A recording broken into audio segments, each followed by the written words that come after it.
नमस्कार, स्वागत है आप सभी का बिगिन टू लर्न पर इंग्लिश ग्रामर या कम्युनिकेशन स्किल्स की सेकंड की क्लासेस में। तो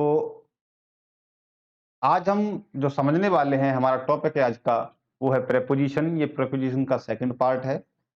अब से पहले फर्स्ट पार्ट में हम समझ चुके हैं प्रेपोजिशंस की डेफिनेशन क्या होती है, कितने प्रकार के प्रेपोजिशंस होते हैं। हम आगे कितने-कितने कौन से प्रेपोजिशंस को हम पढ़ने वाले हैं। तो हमने ये भी समझ लिया था प्रेपोजिशंस को हम 2 पार्ट्स में डिवाइड करेंगे। एक तो होगा आपका पहला जो होगा वो होगा ऑन द बेसिस ऑफ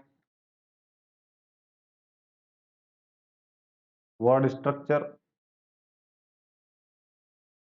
और दूसरा जो होगा वो पढ़ेंगे हम on the basis of usage. ठीक है। एक तो जहां जहां यूज होंगे यूज के हिसाब से पढ़ेंगे, दूसरा आपका वर्ड स्ट्रक्चर के हिसाब से। इन 2 तरीके से पढ़ेंगे, वर्ड स्ट्रक्चर के हिसाब से और इनके हिसाब से। मैंने आपको दोनों बता दिए थे। इसके हिसाब से हम 5 प्रिपरेशन पढ़ेंगे वर्ड स्ट्रक्चर के हिसाब से। तो आज जो हम डिस्कस करेंगे वो करेंगे आपका वर्ड स्ट्रक्चर के हिसाब से प्रिपोजिशंस को। उसके बाद में हम नेक्स्ट वीडियो में डिस्कस करेंगे on the basis of usage. तो 5 तरीके के जो आपके प्रिपोजिशन जो मैंने बताए थे on the basis of word structure, वो थे आपके नंबर 1 पे था सिंपल प्रिपोजिशन, दूसरे पे था आपका डबल प्रिपोजिशन, तीसरे पे था आपका कंपाउंड, चौथे पे था आपका पार्टिसिपल, और पांचवें पे था आपका फ्रेजल। यही 5 प्रेपोजिशन के बारे में हम पढ़ेंगे। सिंपल प्रेपोजिशन के बारे में हम पहले वीडियो में पढ़ चुके हैं, तो यहाँ केवल 1-2 एग्जाम्पल ही देखेंगे।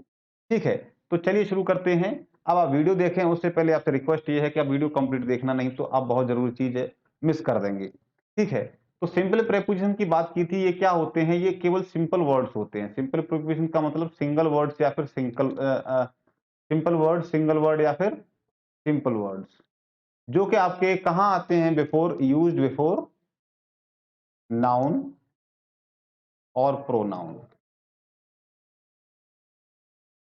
नाउन या प्रोनाउन के पहले यूज किए जाते हैं। और इनका काम क्या होता है? क्योंकि प्रेपोजिशन का मतलब होता है आपका संबंध बोधक, और संबंध बोधक का काम क्या होता है? संबंध बोधक का काम जो होता है वो होता है रिलेशन बताना। एक तो वो नाउन जिसके पहले वो यूज हुआ है, दूसरा और बाकी अदर नाउन्स जो भी सेंटेंस में यूज हुए हैं उनके बीच में। ठीक है, चलिए अब सिंपल प्रीपोजिशंस के बारे में हम जान चुके थे। आपके सिंपल प्रीपोजिशंस होते हैं जैसे आपका इन, ऑन, एट। ठीक है, इस तरीके से आपके ये विथ सिंपल प्रीपोजिशंस हमने पढ़े थे। इनके यूज ही पढ़े थे। इनका मतलब किसी भी चीज के अंदर ये प्लेस हो गया, ऑन का मतलब किसी भी जगह या वस्तु के ऊपर, एट का मतलब ये प्लेस के लिए भी या टाइम के लिए भी, और विथ का मतलब साथ ही होता है। ठीक है, चलिए ये आपके सिंपल प्रेपोजिशंस थे। अब इसके बाद में हम जो पढ़ने वाले हैं आज, वो पढ़ेंगे हम डबल प्रेपोजिशन। ठीक है, तो ये आज का हमारा मुखड़ा ये है। इसके बाद में हम जरा शुरू करते हैं आपका डबल प्रेपोजिशन। मैं बोर्ड को क्लियर कर देता हूं। यहां आते हम सीधी बात डबल प्रेपोजिशन पर। आज हम जो पढ़ने वाले हैं वो पढ़ने वाले हैं डबल प्रेपोजिशंस। और ये जो आपका सेशन चल रहा है वो चल रहा है प्रेपोजिशंस में आपका on the basis of word structure. ठीक है, तो चलिए डबल प्रेपोजिशंस के बारे में पढ़ते हैं। इनकी अगर हम डेफिनेशन देखेंगे या पहचान देखेंगे क्या होती है, डबल प्रेपोजिशन की जो पहचान होती है, ये होते हैं ऐसे प्रेपोजिशन जिनको बनाया जाता है दो सिंपल प्रेपोजिशंस को जोड़कर। ठीक है, दो सिंपल प्रेपोजिशंस को जोड़ करके हम ये आपका डबल प्रेपोजिशन को बनाते हैं। ठीक है, तो जोड़ना, आपस में जोड़ेंगे दो सिंपल प्रीपोजिशंस को। यहां लिख सकते हैं हम डबल प्रीपोजिशन के बारे में अगर डेफिनेशन देखेंगे तो दीज आर द प्रेपोजिशंस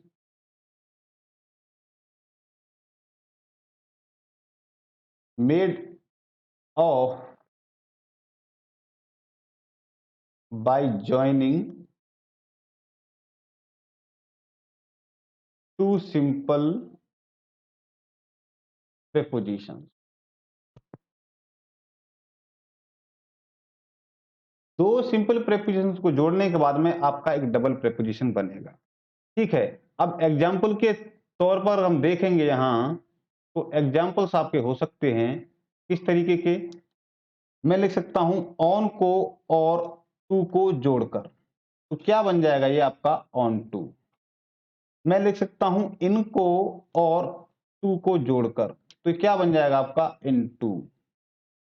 ठीक है, इस तरीके से अप को और ऑन को जोड़ देंगे तो आपका बन जाएगा अपॉन।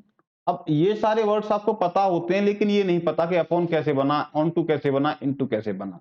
ठीक है, अब आप जानते हैं कि इस तरीके से हम डबल प्रेपोजिशंस को बना सकते हैं। ये आपके डबल प्रेपोजिशंस होते हैं। अब इसके बाद में जो भी एडिशनल और रेस्ट प्रेपोजिशंस हैं, ये तो मैंने एग्जांपल के लिए बता दिए, बाकी आपको पीडीएफ में टेलीग्राम पर मिल जाएंगे। और अगर आपने पिछली वीडियोस को नहीं देखा है या जो भी नहीं देखा, तो यहाँ आप टॉप राइट कॉर्नर में आई बटन देख रहे हैं, वहां पर आपके पिछली वीडियोस का लिंक मिल जाएगा, आपको प्लेलिस्ट का लिंक मिल जाएगा, तो आप पिछली वीडियोस में जाकर के सारी ग्रामर की वीडियोस को देख सकते हैं आसानी से। ठीक है, चलिए, तो यहां पर देखेंगे आप onto, into, upon, इस तरीके से आप सिंगल या सिंपल प्रीपोजिशंस को, दो प्रीपोजिशंस को जोड़ के डबल प्रीपोजिशन बना सकते हैं। ठीक है, अब जरा इनका यूजेज अगर हम देखेंगे तो क्या होगा। ऑन टू को हम किस तरीके से यूज कर सकते हैं। ऑन टू को हम यूज कर सकते हैं, जैसे मैं लिख सकता हूं my baby always climbs onto the table. जो आपका ऑन टू है यहां पर, ये आपका प्रेपोजिशन है।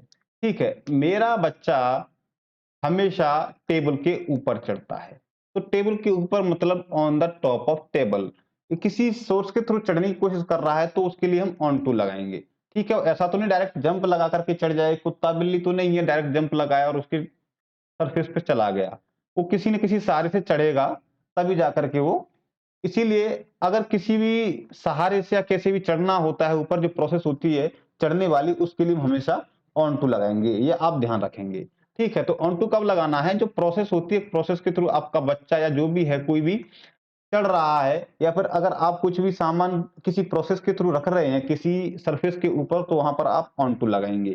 ठीक है, ये आपका ऑन टू तब यूज होता है। ऐसा नहीं कुत्ता होता है वो आपका सीधा जंप करेगा और ऊपर टेबल पे बैठ जाएगा तो वो ऑन आएगा और ऑन टू नहीं आएगा वहां। ठीक है, चलिए, ऐसे ही आप अगर आप इनटू का यूज देखेंगे, तो इनटू का यूज आप देख सकते हैं। मैं लिख सकता हूं as soon as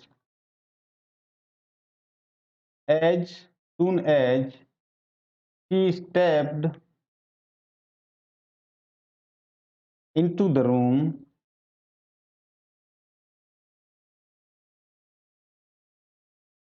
there was pin drop silence। अब आप पिन ड्रॉप साइलेंस तो जानते ही हैं क्या होता है, जानते हैं ना, आपने छोटी क्लास में बहुत सुना होगा टीचर के मुंह से, pin drop silence, keep silence, या जिस तरीके की बातें आप सुनते हैं। तो जैसे ही उसने कमरे में कदम रखा, इनटू द रूम, कमरे के अंदर वो घुसी, एक प्रोसेस चल रही है, कंटिन्यू प्रोसेस। ठीक है, यहां भी एक कंटिन्यू प्रोसेस है और यहां भी एक कंटिन्यू प्रोसेस है। तो into the room there was pin drop silence, मतलब ऐसी शांति जहां अगर आप एक पिन गिराएंगे तो उसकी भी आवाज सुन सकते हैं, वो आपका पिन ड्रॉप साइलेंस होता है। क्लियर। तो अब आप समझ गए होंगे इनटू द रूम एक प्रोसेस के थ्रू जा रहे हैं, यहां भी एक प्रोसेस चल रही है और यहां भी एक प्रोसेस चल रही है इनटू के लिए। ठीक है, इस तरीके से आप समझ सकते हैं।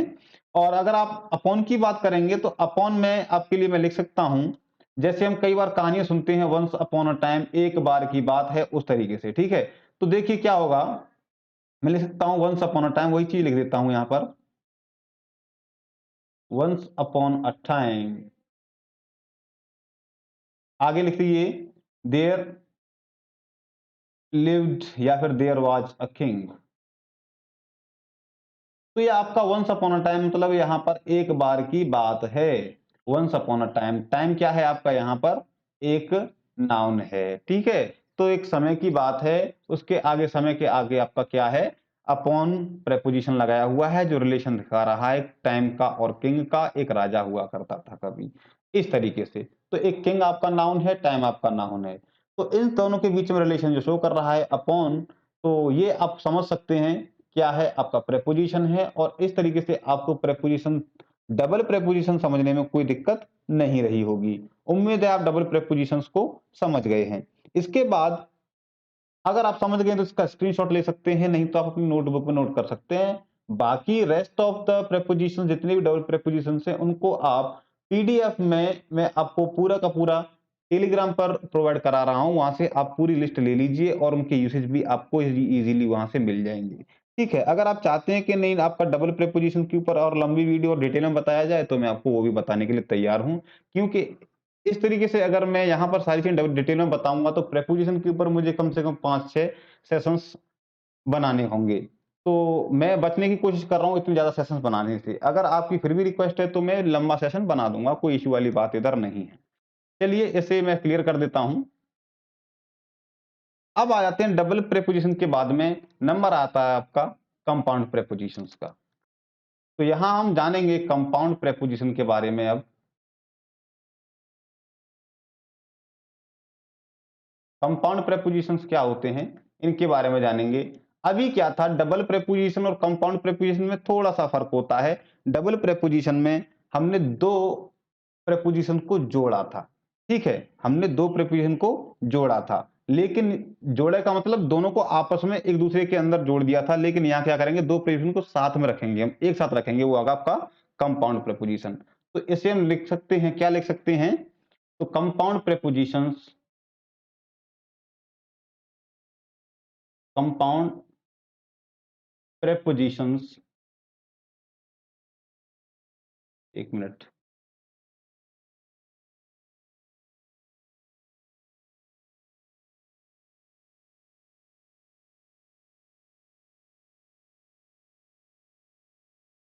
compound prepositions are formed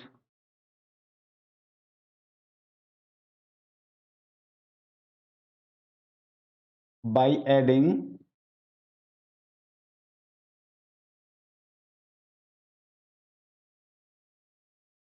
the preposition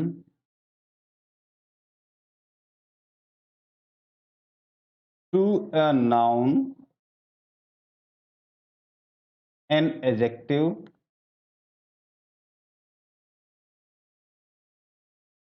or an adverb।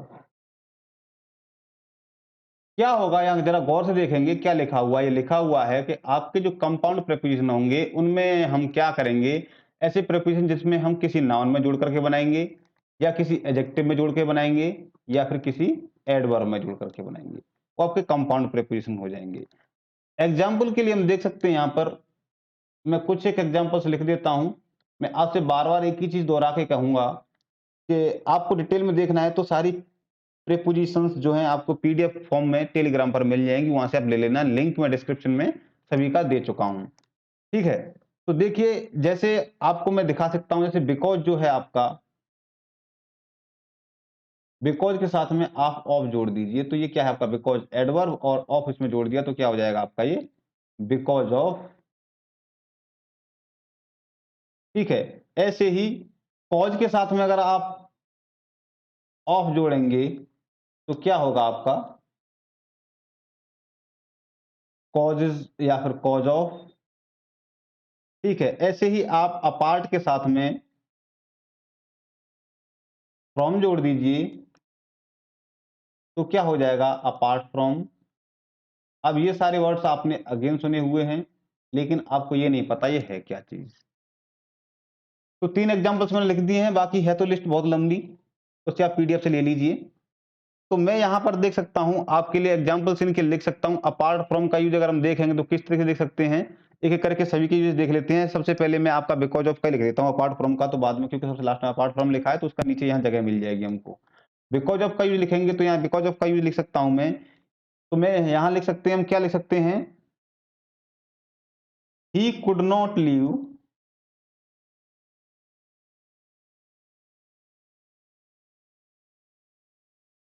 he could not leave home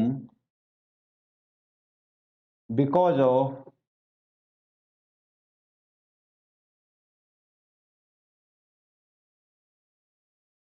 the heavy rain। भारी बारिश हो रही थी या फिर तेज बारिश हो रही थी जिसकी वजह से वो घर से बाहर नहीं निकला। तो के कारण या की वजह से आपका बिकॉज़ ऑफ का मतलब हो गया यहाँ। तो he could not leave home because of the heavy rain. भारी बारिश होने के कारण या फिर तेज बारिश होने के कारण वो घर से बाहर नहीं निकला। क्लियर?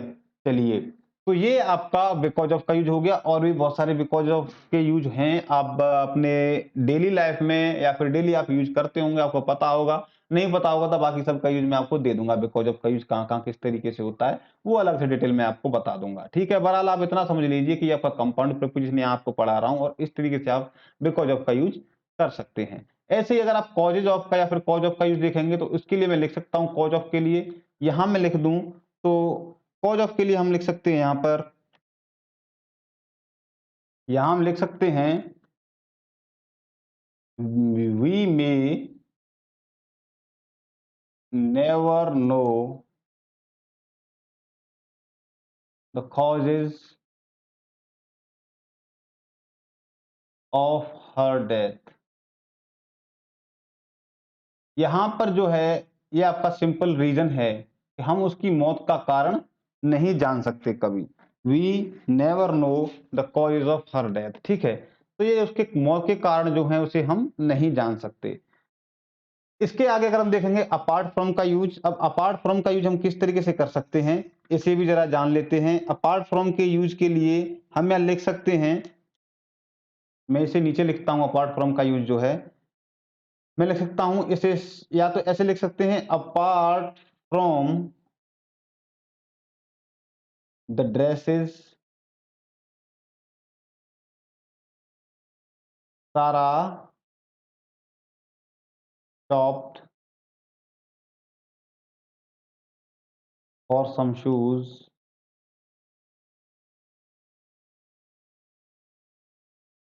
too। मतलब यहाँ अपार्ट फ्रॉम का अगर आप मतलब समझने की कोशिश करेंगे तो इसके अलावा उसने ड्रेसेस तो खरीदी, ड्रेसेस के अलावा सारा ने जूते भी खरीदे। ऐसे ही हमारे यहाँ ड्रेसेस की जगह साड़ियां लिख देते या सूट्स लिख देते, उसके अलावा उसने चप्पलें भी खरीदी, फोन भी खरीदा, ऐसा कुछ भी उसने और सामान खरीदा। ठीक है? तो इसे हम इस तरीके से समझ सकते हैं। ये आपका apart of, cause of, because of, इस तरीके से अपार्ट फ्रॉम, ठीक है? तो इसे हम कंपाउंड प्रीपोजिशंस को इस तरीके से समझ सकते हैं। उम्मीद है आपकी समझ में कंपाउंड प्रीपोजिशंस आ गए हैं। इसके बाद में हम आगे बढ़ेंगे और अब नंबर आता है आपका पार्टिसिपल प्रीपोजिशंस का। पार्टिसिपल का मतलब क्या होता है इसे हम समझेंगे। इससे पहले अगर आपने ये समझ लिया है तो इसका आप स्क्रीनशॉट ले सकते हैं, नहीं तो आप इसे अपनी नोटबुक में नोट कर लिया है तो बहुत अच्छी बात है, मैं बोर्ड को क्लियर कर रहा हूं। चलिए, अब जो नंबर आता है वो आता है आपका पार्टिसिपल प्रीपोजिशंस का। ये है आपके participle prepositions.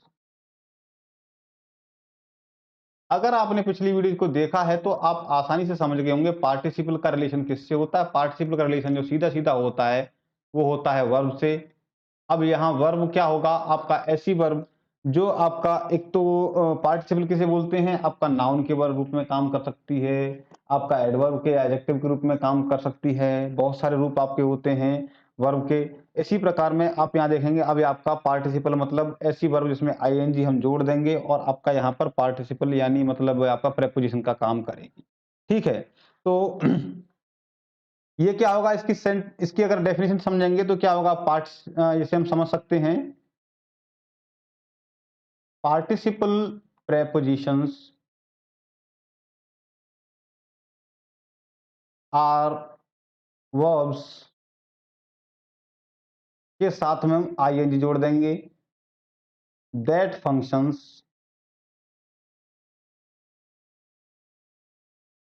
as a preposition। ठीक है? ऐसी वर्ब जिसमें हम आईएनजी जोड़ देंगे और वो आपका प्रेपोजिशन का काम करेगी। कैसी वर्ब? ऐसी वर्ब जिसमें हम आईएनजी जोड़ देंगे और वो प्रेपोजिशन का काम करेगी। अब ऐसी वर्ब्स कौन सी होती है उनकी लिस्ट ये है, आप यहां देख सकते हैं। मैं यहां लिखता हूं आपके सामने, जैसे मैं कंसर्न में आईएनजी लगा देता हूं, कंसर्न में आईएनजी जोड़ दिया तो ये आपका कंसर्निंग हो गया। ये थोड़ा गलत हुआ है।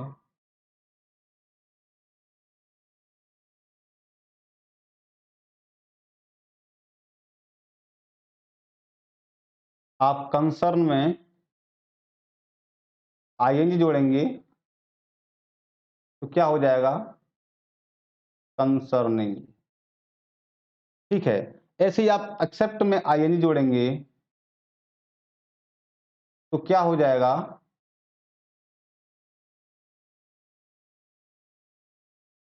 एक्सेप्टिंग। ठीक है। इसी तरीके से अगर आप एक्सक्लूड में आईएनजी जोड़ेंगे तो एक्सक्लूड हो जाएगा आपका excluding.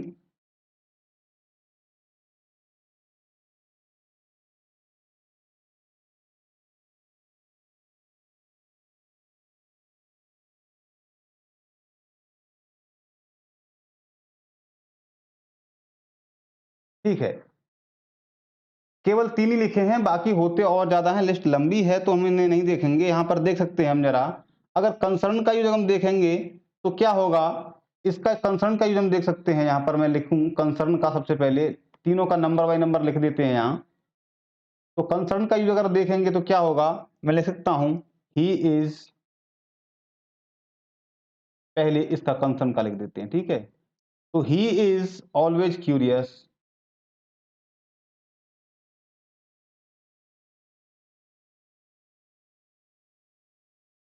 About anything concerning her. वो हमेशा ही, क्यूरियस का मतलब चिंताजनक या फिर सोच में रहता है, किसे लेकर के? हर का मतलब उससे रिलेटेड जो भी लेडी होगी या उसकी सिस्टर हो सकती है, उसकी जो भी रिलेशन में हो सकती है, उसको लेकर के हमेशा वो चिंता में रहता है। ठीक है। ऐसे ही हम अगर एक्सक्लूड का देखेंगे तो एक्सक्लूड का मैं एग्जांपल लिख सकता हूं। यहां पर मैं लिख सकता हूं excluding her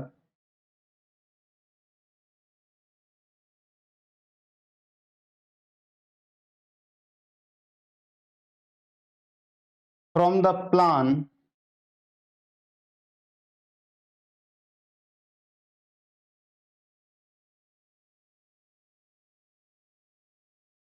would just hurt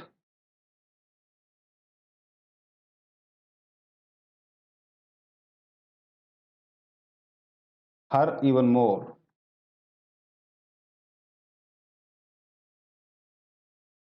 मतलब उसे प्लान में से, अपने प्लान में से बाहर कर देना उसे और ज्यादा दुखी करेगा या फिर उसके लिए दुखदाई होगा। ठीक है। इसी के लिए हम एक्सक्लूडिंग की जगह उसे हम एक्सेप्ट कर देंगे। तो एक्सेप्ट लिखते ही यहां क्या हो जाएगा? Excepting her in the plan would just hurt की जगह यहां पर मेकर हैप्पी हो जाएगा इवन मोर। ठीक है। तो इस तरह से हम लिख सकते हैं, एक्सेप्ट में क्या लिख देंगे? एक्सेप्टिंग हर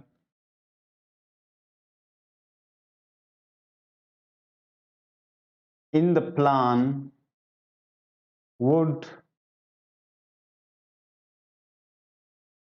just make her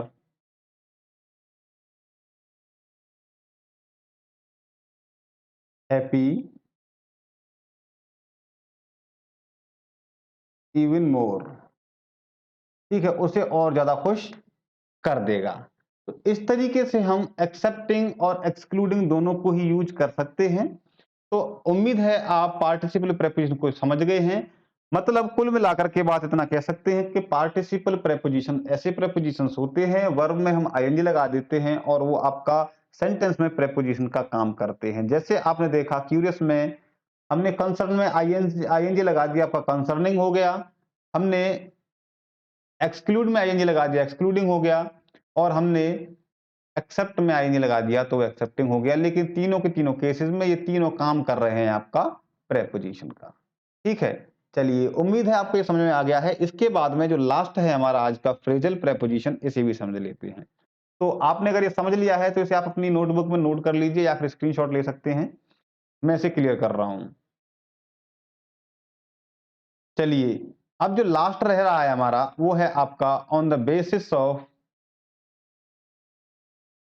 word structure, और उसमें है आपका फ्रेजल प्रेपोजिशन। Phrasal preposition. अब फ्रेजल कहां से बन के आया आपका? फ्रेज से। फ्रेज आप जानते हैं ये कहावतें होती हैं आपकी, आपने देखे होंगे इडियम्स एंड फ्रेजेस। फ्रेजेस में हमने क्या करते हैं, ऐसी कहावतें उसके साथ में मतलब ऐसा ग्रुप ऑफ सेंटेंस होता है, ठीक है। फ्रेज क्या होता है आपका?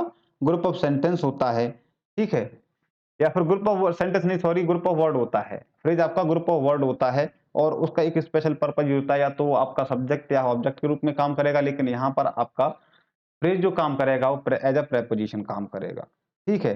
अब जरा इसके बारे में देख लेते हैं। इसे हम, इसकी डेफिनेशन अगर देखेंगे तो क्या है आपका, बन सकती है, हम लिख सकते हैं आपका phrasal preposition, phrasal preposition is a phrase containing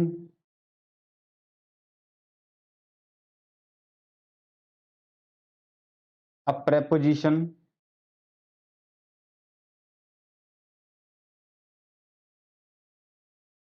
and functions as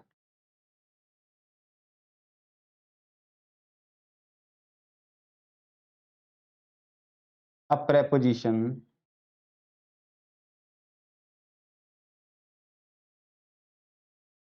in a sentence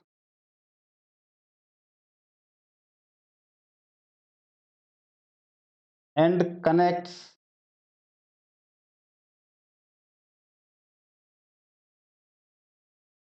nouns, pronouns or other phrases,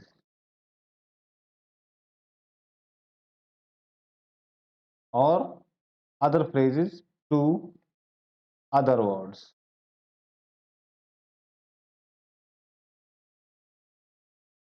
in the sentence, ठीक है। कुल मिलाकर के क्या बात हुई, मतलब इसका जो हुआ, एक ऐसा प्रेपोजिशन होता है फ्रेजल प्रेपोजिशन, जिसमें एक पार्ट आपका प्रेपोजिशन का होगा, जैसे आपका टू लगा होगा, ऑफ लगा होगा, इन लगा होगा, फ्रॉम लगा होगा, इस तरीके से एज लगा होगा, कुछ भी लगा हो सकता है, ठीक है। और वो एक फ्रेज होगा और जो काम होता है उसका, वो काम करेगा प्रेपोजिशन के तौर पर, लेकिन कनेक्ट किससे करेगा? वो नाउन से, प्रोनाउन से, और दूसरे अदर फ्रेजेस जो होंगे वर्ड सेंटेंस में आपके, उनसे कनेक्ट करेगा, ठीक है। अब जरा इसे समझ लेते हैं एग्जांपल के तौर पर।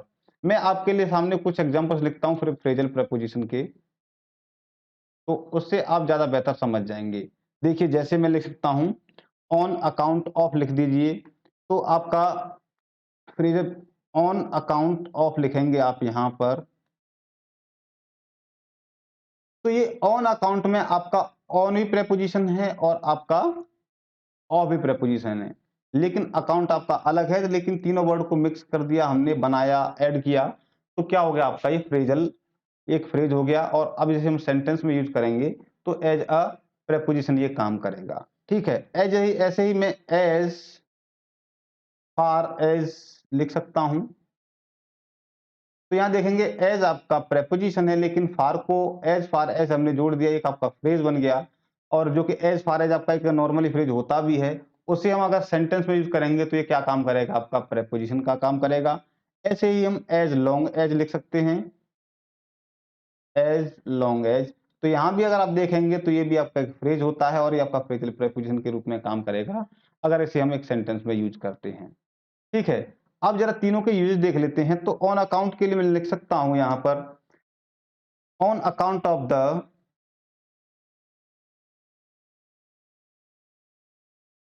on account of the processions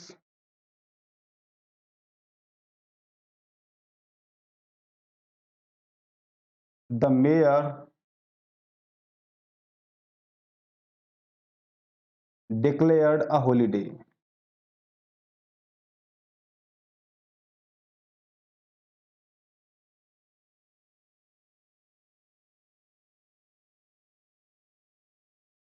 ठीक है। तो यहां देखेंगे आप, ऑन अकाउंट को हमने स्टार्टिंग में यूज किया, लेकिन प्रोसेशंस का मतलब आप जानते हैं प्रोसेस क्या होता है। वहां पर यूज किया ये आपका एक नाउन होता है, या जरूरी नहीं नाउन हो, प्रोनाउन हो, आपका दूसरे फ्रेज के साथ भी कनेक्ट करता है। तो on account of processions the mayor declared a holiday. ठीक है, तो यहां देखा हमने ऑन अकाउंट ऑफ आपका एज अ प्रेपोजिशन काम कर रहा है। ऐसे ही अगर एज फार एज को हम यूज करेंगे तो क्या होगा, he walked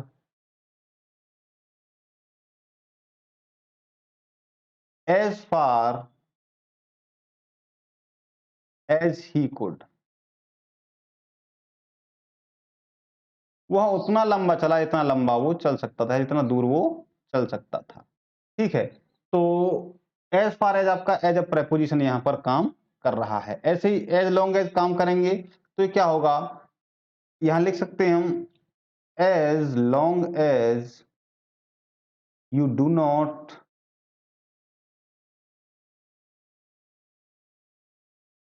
change the meaning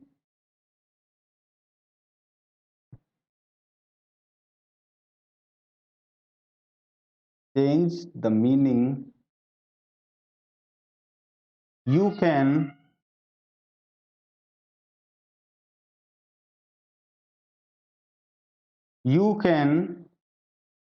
rephrase the sentence।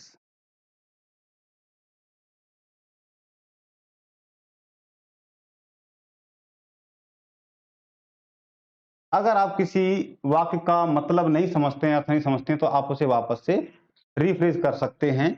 मतलब उसे वापस से आप दूसरे सेंटेंस का यूज करके उसका मतलब समझ सकते हैं। ठीक है, तो यहां देखा आपने एज लॉन्ग एज जो है आपका वो काम कर रहा है प्रेपोजिशन का।